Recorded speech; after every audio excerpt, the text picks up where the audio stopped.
Praise the Lord, precious saints. Welcome to our devotional verse and prayer. Today, our devotional verse and prayer is James chapter 5 verse 8. It says, "Be patient, resting your hearts on the ultimate certainty." This, my friend, it means draw close to the Lord, which can you only be done by making the cross the object of our faith. The rapture of the church should ever be in our mind. We're living in a strange and uncertain times, my friend. We don't know what's happening in the world.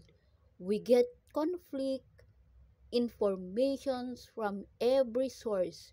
We don't know how long this coronavirus is going to continue spreading. We're not sure how to make wise decisions without all the informations we need. When so many things are uncertain, we can remain certain of this one truth: God is in control. Brothers and sisters, be patient until the Lord comes again. See how farmers wait for their precious crops to grow. They wait patiently for fall and spring rains. You too must be patient. Don't give up hope. The Lord will soon be here. Brothers and sisters, stop complaining about each other, or you will be condemned. Realize that the judge is standing at the door. In James chapter 5 verse 7 until verse 9. How does James remind us several times in this passage that the Lord is coming back, because it's the ultimate proof that God is in control. History is God's story. It's not circular. There is no circle of life. History is a linear, and it's moving to a climax. God has a plan. God has a purpose. And one day Jesus is going to return.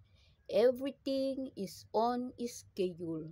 We don't know when he's coming back, but the Bible talks more about Jesus' second coming than it does about his first coming. That means it should change how we live our lives every day. We should be living with a great expectation. Although the situation may seem out of control and what you're going through may be painful, nothing is beyond God's control. Be patient. God's timing is perfect. He's never late. He is in control. The J.B. Phillips translation of James chapter 5 verse 8 says, "Be patient, resting your heart on the ultimate certainty." What does the ultimate certainty? Jesus is going to come back one day. Nothing's going to stop that. Knowing the history is under God's control and that Jesus has promised to return should give us all the confidence we need in uncertain times. When you feel like you cannot count on anything else, count on this. God's got this.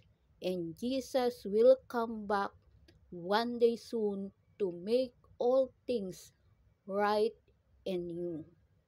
And before I will end this message, my friend, I would like to utter a prayer. So let us pray.